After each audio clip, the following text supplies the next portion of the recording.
What's up, everybody? Welcome back to my Twisted Life Fan TV. I'm Portia. You are here for another recap and review of Power. This is season 1, episode 2, Power Book 4, Force, King of the Goddamn Hill. Okay, so this episode, y'all, I wasn't feeling. I was already like, I'm already over it, and I think I'm already over it because I don't like the way that they making these Chicago gangsters, these Chicago thugs, these street. I don't like the way how they making them look so fucking stupid in alignment with Tommy. Tommy was not the brainiac of anything, but they making these cats here look hella stupid, and I'm annoyed by it. I really am. I'm gonna tell you that. So you getting this recap and review right now because I know the Super Bowl's coming on tonight. You can watch it now or you can watch it after. It don't matter to me. It ain't gonna air till tonight.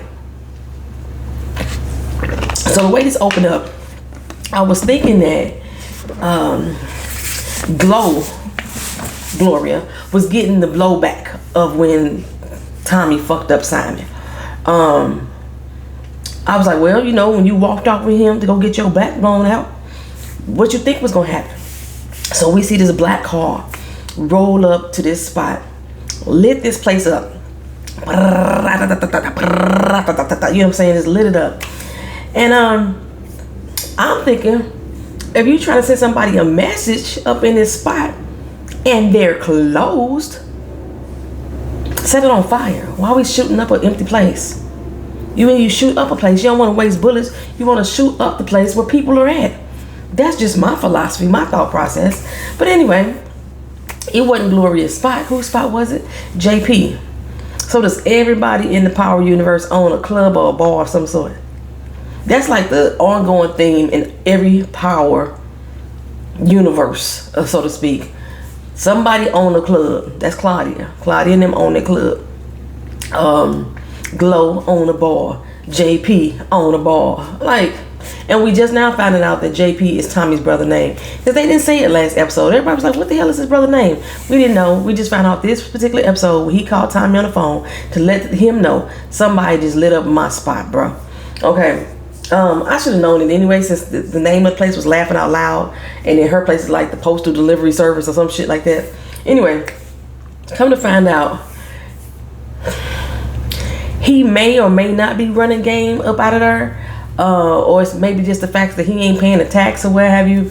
But this is the third time his place has got hit in a year. Only person he could think to call was Tommy. Now Tommy wasn't even supposed to be there. He was supposed to be leaving town, but you know. And Tommy threw his phone out the window. But I digress. Okay. We gonna let that sleep on that Courtney Kemp. Because Tommy threw his phone out the window. They just throwing all kind of things up here. In this particular season, we gonna have all kind of things happen too as well. The same as we did in Raising Canaan. But this particular time, we have the homosexual black male. Who just got out of jail. He had a husband. He's going through a divorce right now. His daddy's sick. And we find out later on in the episode that he got a 16-year-old son that he ain't seen since he was age 2. Okay, so anyway, daddy's sick, right? So now that they keep shooting up the damn ball over and over again, he got to keep fixing the place up over and over again. He ain't got no money. He tapped out, you know. His ex-husband ain't answering his calls no more. And I swear, every time JP talk, I see him in the Malcolm X movie, or I'm waiting for Malcolm X to come out the back. It was like, Assalamu alaikum. Was JP in a movie recently that had something to do? Was he the one that was in One Night in Miami?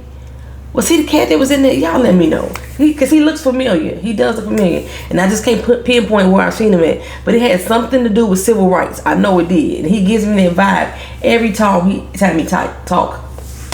Every time he talks, it's like a freedom fighter's gonna pop out on his ass or something like that. Anywho, like I said, this is the third time his spot been hit up. So yeah, he can't keep affording to be putting it back together. So Tommy reached in his pocket and pulled out 10 G's. Now that wallet was hella fucking small for it to be 10 G's. But okay, we're gonna give him that. He put out 10 G's and give it to him to help fix out the spot. He throw it back to him like, you know, nah, dog, I can't take your money. This ain't gonna do nothing for our woes. It ain't gonna even put a dent in it. And I'm like, who the hell gonna give back $10,000? For real, you hard up, you just got shot up, and you won't take this $10,000. It ain't like you not taking the money because you don't want to take blood money or wherever it may have came from. You just like, you know, it ain't going to even help. Boy, you better take that guy doggone $10,000. And why is Tommy walking around with $10,000 in his pocket in the first place? Matter of fact, Tommy was walking around with a whole lot more than $10,000 because Tommy was throwing bands all around Chicago. He just dropping money off every damn where. Anyway, we go to Da, who's popping pills. Now I'm gonna tell you, after I give you this little speech right here, I'm probably not gonna bring the Flynn family up again. I'm gonna talk about Vic for a little bit, but I'm not gonna really bring them up there more. So Da's popping pills, right? Drinking his booze while he listened to his doctor tell him over a voicemail, you need to come back in for some more lab work. Whatever the fuck is wrong with you, they ain't told us specifically, but it's bad, okay? And when Vic comes in, he kind of like keeled over on the table a little bit. He claimed he got dizzy standing up. I could have sworn Doc was already standing up, but it don't make no difference. You know, Vic is like, look here, we need to tell Claudia about this. You know, you're going to be worse off than Mom, which is making me think that he possibly has cancer or something like that. And Mama must have died from cancer. But Doc is determined that nobody else outside of that room should find out what's going on with him. He like, look here, when I die, this gonna be your shit anyway. So just appreciate the fact that you gonna be left all this royalty, right? So make me proud. Because like, I'm gonna do what I gotta do, Dad. I'm gonna make you proud even after death. And then he said, because if you don't, Ireland is gonna be pissed off. So I guess they supposed to be Irish. I think Miss Honey said that in her recap that they was Irish. I'm telling you, I couldn't tell. They went through 11 different doggone accents, right? And his Irish accent to me is hella fucking horrible. It really is. It sounds so goddamn bad.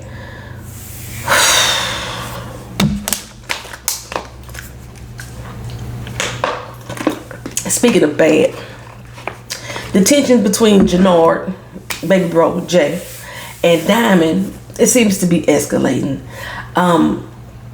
One of the things that I believe is that Jenard and Diamond are supposedly equivalent to Ghost and Tommy. One of them wants to do the game a little differently, and the other one wants to be all about these streets. That's pretty much the mindset that they have here, right? Diamond want to move one way, which is his way and only his way, because he old school. He want to do things the old school way. And Jenard, the other. Okay, it kind of remind me of the beef on the streets when you out there doing a protest. You got the people who out here been protesting since the 60s, and then you got these new heads coming in. They don't want to listen to the old heads. They got to do things their own way, and they all about tearing shit up, tearing shit down. There's a room and a place for all of it, in my opinion. Okay, so anywho, Diamond Jenard want to introduce him to these little youngins that he got. You know, they watch the spot, they can watch the money, they hold us down. They two stone cold killers. It was two outside, but it ended up being three of them all together, right? And then Diamond is like, you know what, yo, keep them little shorties away from me. They bad for business. Now, if he out on papers, they not only bad for business, they bad for him. You got to keep criminals away from you, okay? At least for the time being. But Jenard is trying to tell him, look here, these streets ain't like they used to be. They not like they used to be. It's time you start paying attention to the words that's coming out of my mouth, right? Paying attention to what I'm saying, cuz. Because Diamond is like, no, you just need to listen. He's like, no, nigga, you need to listen to me. So just all that extra angerness and aggression. And again, every Power Universe has the same dynamic. You know, you got one brother that want to go one way and another one that want to do something totally different. It's not necessarily get out of the game 100. Just do things differently. We look at last season with Lou, and what the fuck was Lou's brother name? I don't remember. And then you got one who's just running the game, and that was the sister.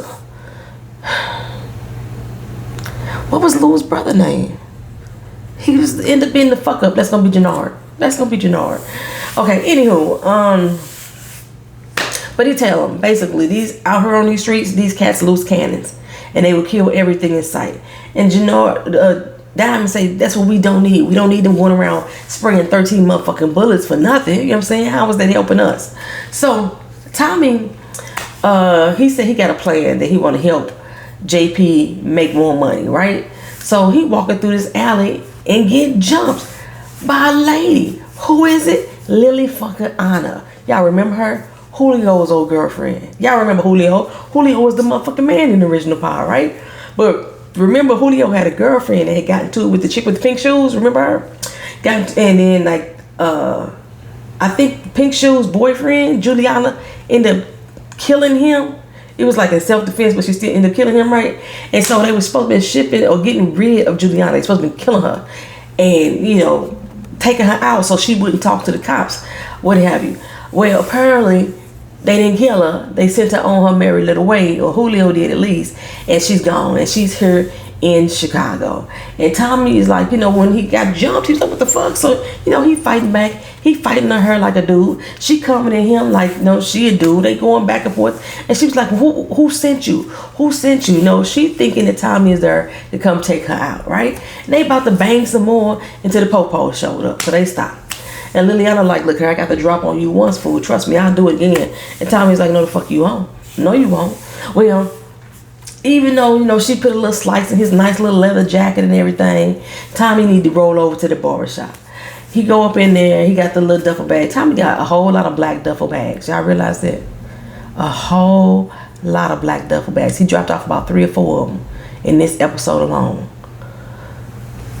Straight duffel bag boy, I guess. Okay, anywho, Diamond's like, what you want, right? You know what I'm saying? He rolled up in there. Jay's little boys rolled up on Tommy like, who the fuck is this kid? You know, they got their guns out and this and the third.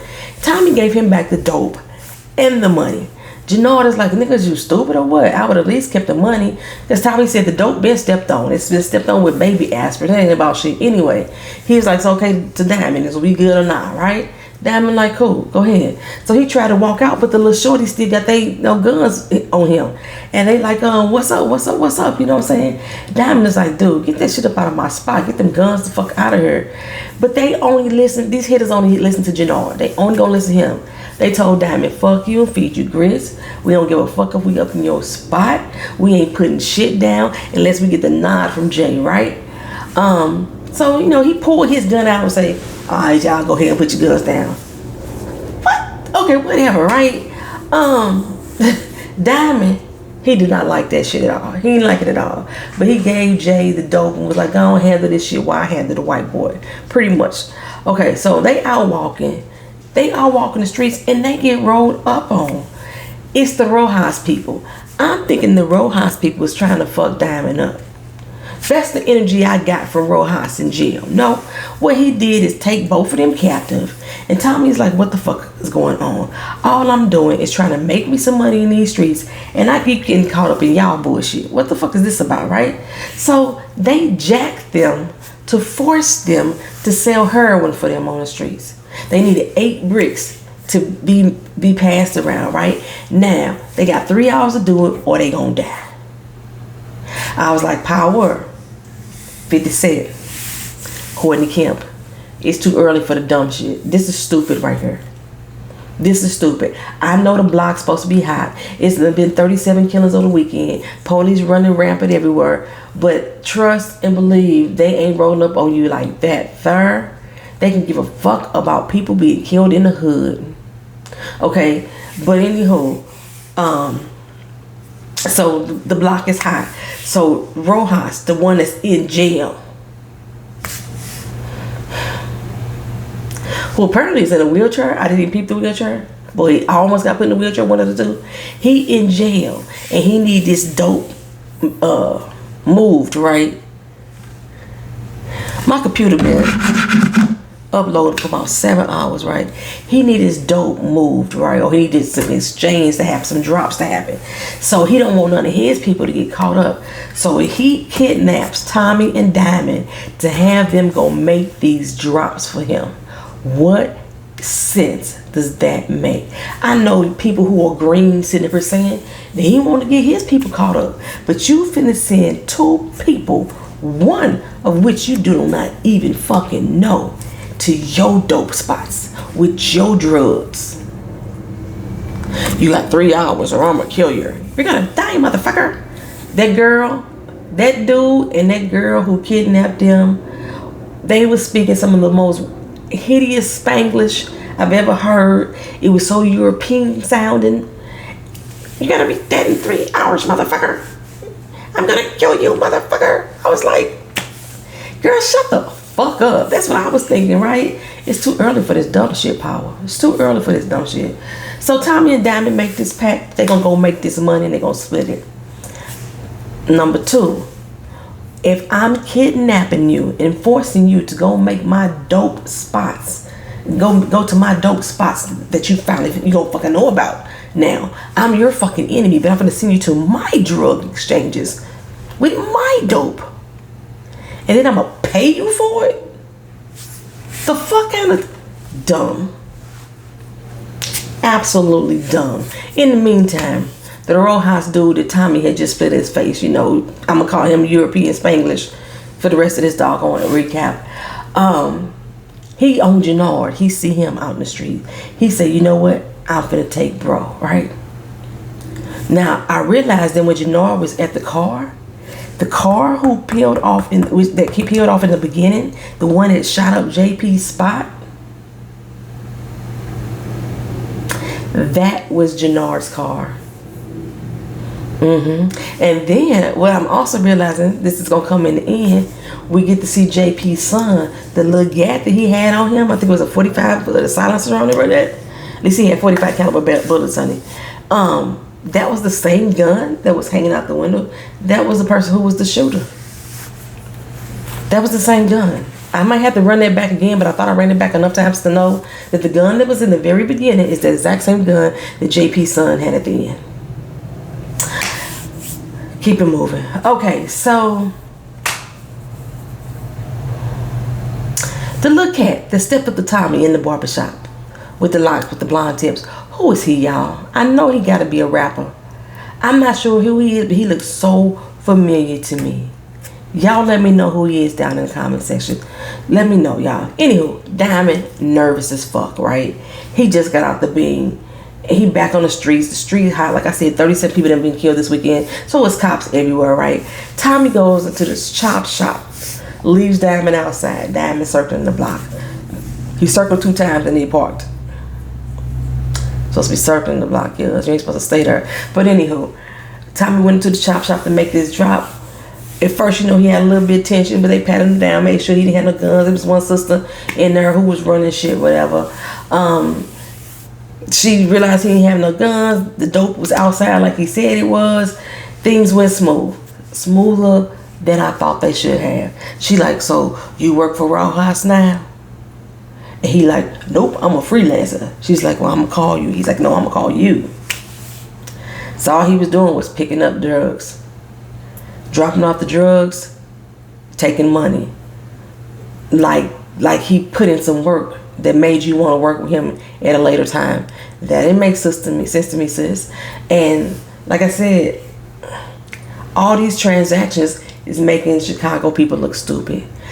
Next, they roll to their next spot. They go over where the Jews is at.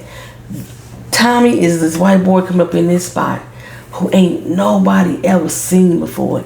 He don't even have the same dialect when he speak to you. He riding around in this New York car, okay?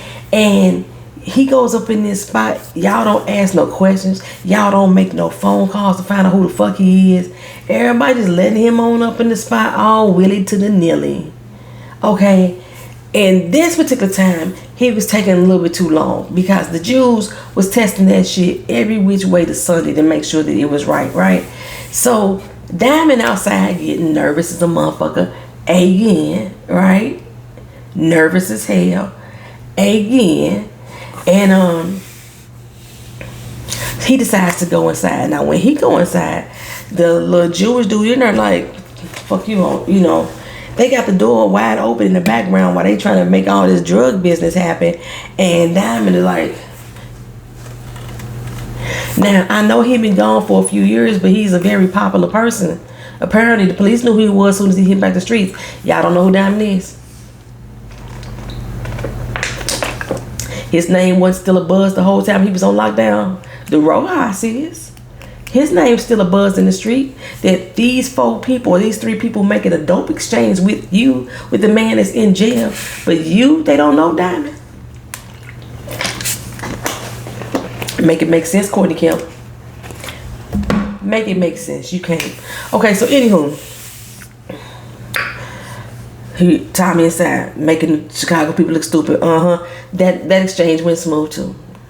He told him to get the fuck out of here, like, you know. Ooh, Tommy was scared. Okay, I just don't know big time drug exchanges like these that welcome a random new face so easily.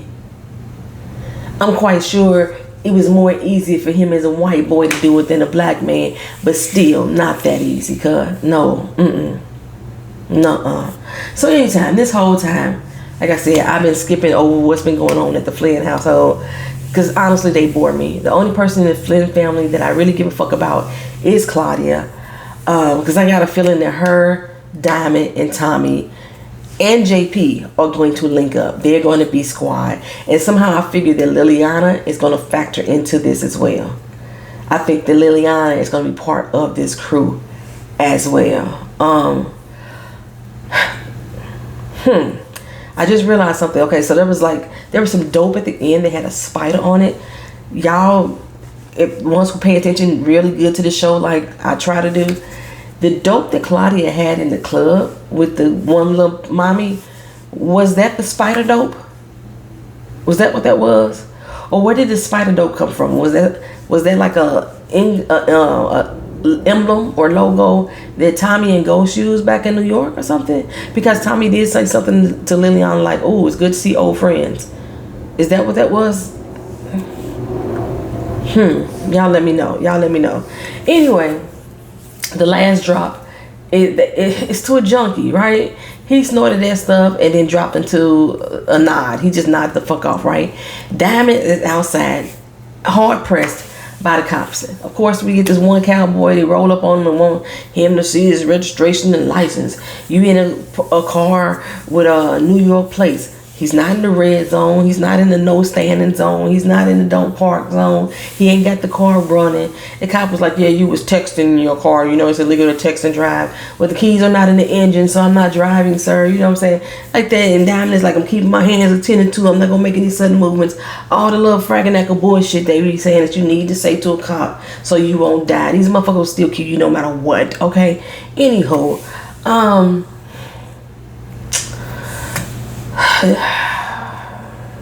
Tommy come out again, wants to say this again, okay? So, I mean, they got this bag full of dope, okay? So, anywho, now it's off to save Jenard, because, like I said, when old European Spanglish called Jenard up, they sent him a FaceTime and say, "Yeah, we got your brother. And Diamond walk in, all tough once they got the dope and the money, or once they got all the money. Where's my brother? You know what I'm saying? And they bring him out with 4 laser beams pointed at his chest. One wrong move and everybody died, okay? Nobody made a wrong move at all. Nobody got hurt at all. It was so uneventful. Jay is all fucked up and he big mad too. And I'm wondering, where was your little shorties at? You got these 3 little homies, the 3 little hitters around you, stone cold killers. How the fuck did this one European Spanglish dude capture your ass, Jay, whoop you up, and with your 3 hitters around? It makes no fucking sense to me at all. None at all. You the leader of the CIB. Don't you always got hitters rolling with you? Why you driving yourself around? They snatch you the fuck up. One person snatched you the fuck up. Looks like they pistol whipped your ass.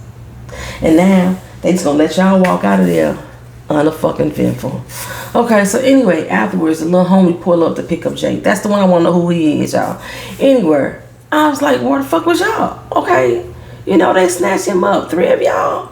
Y'all let this. Oh. Well, they hand Tommy 25 G's for a day's work. I was like, y'all went around dropping dope for y'all enemies. I know they couldn't have paid you, so y'all paying Tommy for what? For saving Jay again? Well, Diamond, his real name is not Diamond as we thought. It's David. Now, Tommy had mentioned it earlier when they was dealing with the little RoboCop. But I figured that Tommy was trying to throw the RoboCop off. But no, David is his name, not Diamond. So anyway, Tommy peeped his name in the barbershop on his license. And Diamond is like, I want to know what's your deal, okay? Why did you take the ride with me? He had no choice. They hemmed him up too, remember? They snatched him up and said, both of y'all gonna die together. So that's why he took the ride with you. But when he took the ride, you was just basically driving around. Tommy was the one going in. He was like, yeah, I noticed that when you was in the spots that you was looking all around and taking notice of everything, and you was making sure that you followed the routes and you knew the routes. How you didn't know shit? Your ass was sitting in the car being nervous as a tick on a hound. You didn't know a damn thing. And if I'm riding in the car with somebody, I'm damn sure gonna try to figure out where the fuck I'm going. Hell, I'm letting you drive my car. Okay? I'm letting you push the Mustang. Okay? I don't know you. Whatever. Anyway. So he like, yeah, you swivel, I seen your head swivel left to right. You know, you trying to learn my damn city. Tommy's like, that a problem? He said, we'll see. You need to watch your back. But the thing is, Diamond, it's not your route. Those are Rojas routes. So you should have been figuring it out yourself too. These are Rojas connects. You should have been taking note of those routes as well. Okay? I would have been keeping tabs too. It was dumb of Rojas to use y'all in the first fucking place. Now y'all know his business. Now y'all know his connects. It's not like y'all was meeting in some random ass places. Y'all was meeting in their places of business. Okay? So as I say again, Chicagoans, they making y'all streets look stupid. They making y'all look dumb. Okay, so Tommy heads over to Miriam's house, which I thought was empty when Tommy first came to town, but apparently JP lived there. So the money that Tommy just made, he gave to him to help get things back on track at the club, at the bar, whatever they want to call it. And JP had a little surprise for him. Had a little video of Tommy when he was young and Kate was clean and things was a little bit happier. And we learned that JP has a son too that he ain't seen in 14 years. He said he tried to be in his son's life, you know, but he got locked up, and when he got out, you know, baby mama took off. She vanished on him, so he don't know where the fuck his son went. All he don't know what the boy could look like right now. He should look like you with a mama or a combination of both. But anyhow, like I say, he about to be 16 years old. And in the picture, they showed this little dude walking through town. Looks a lot older than 16, but okay, we're going to give him that anyway. He walking through town, got his little dreads and everything. And he got the little gat. I told you it looked like the same gat that was used in the beginning that shot up JP's spot. And he hiding it in his little stash spot. The spot he had in, he got a picture of him and his daddy.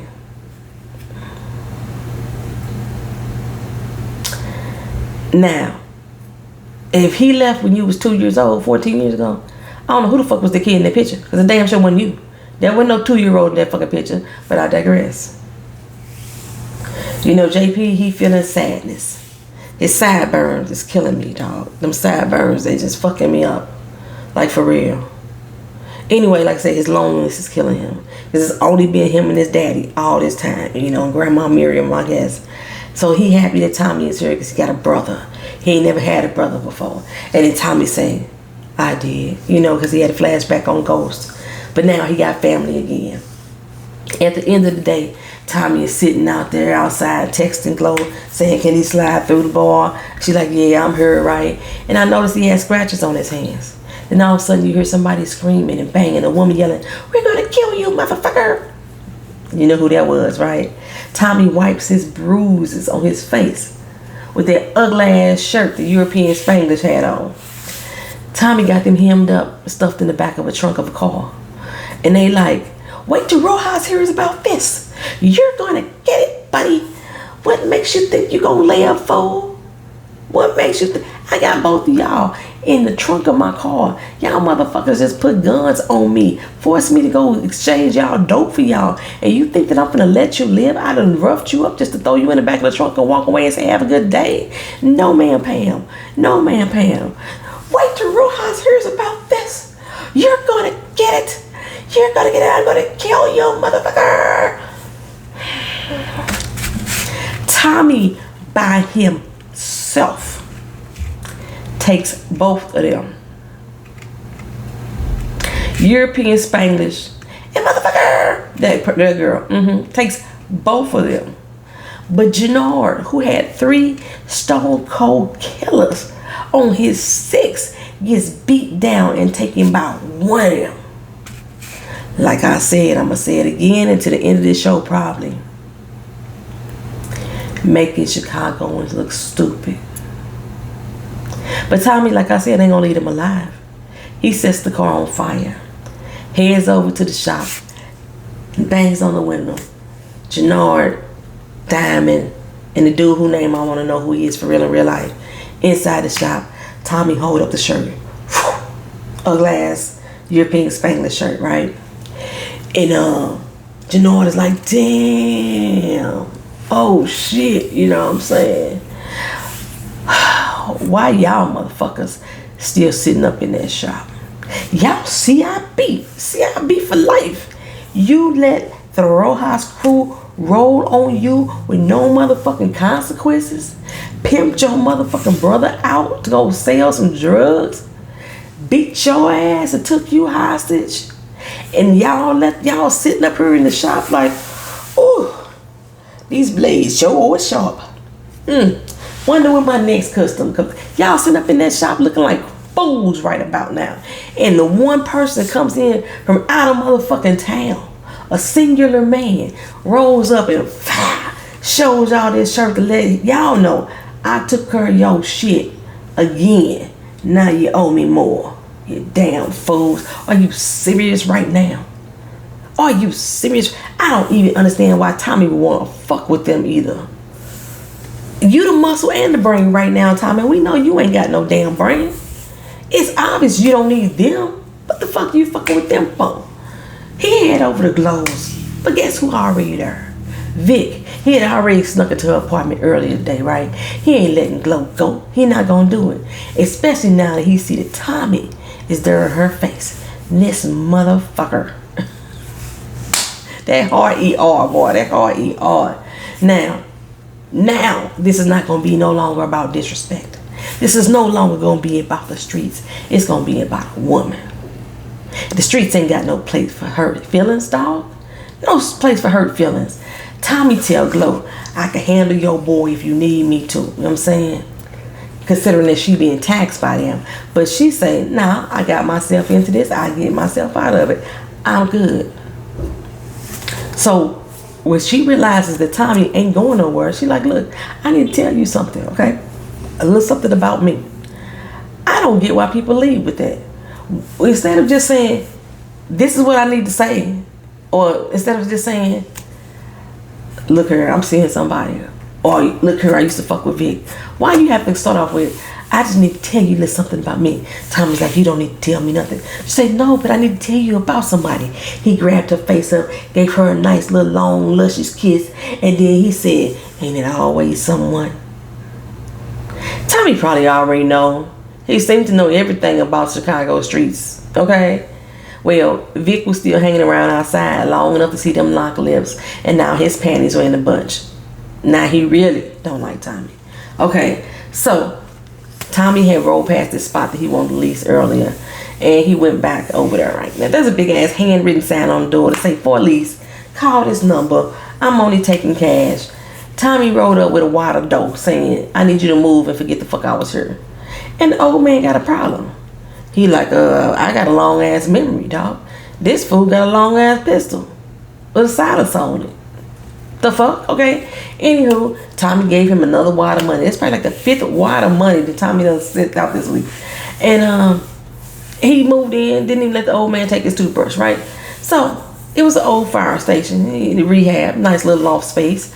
And yeah, it fits Tommy, it fits who he is. Kind of reminds you of some shit they have up in New York. Anyway, later on, Tommy decides to go find Liliana. Again, Liliana gonna strike first. She heard something. She's watching TV. It didn't sound like the Wheel of Fortune theme song right there.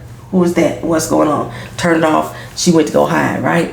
Tommy coming inside, gun ready for her. Liliana jumped out. She been leapfrogging his ass this entire time. Every time she see him, right? Jumped out at him. Tommy again, beating the shit out of her like she was a dude. But she was steady fighting back. You know, she gonna fight for her life. It's life or death when it comes to Tommy. So do what you gotta do, girl, right? So this is what happened to her. So She left New York. She ended up in Chicago. She thought everything was cool until word started spreading around town that some white boy from New York with a blue Mustang was in town wrecking havoc. Didn't take her long to put two and two together. She's smarter than a fifth grader.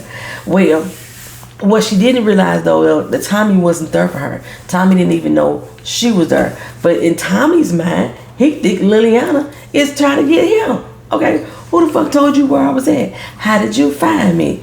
And she said that nobody told me. I just got good instincts. That's all it is, right? He trying to kick her around and stomp her into the floor and shit like that. He ended up stomping in the floor and the floor bust open and there was the bag of dope with the spider on it. And he was like, well, it's great to meet old friends. I said, they're going to end up working together. Probably going to fuck too, probably. But y'all let me know, was that Tommy's dope that she had with the spider on it?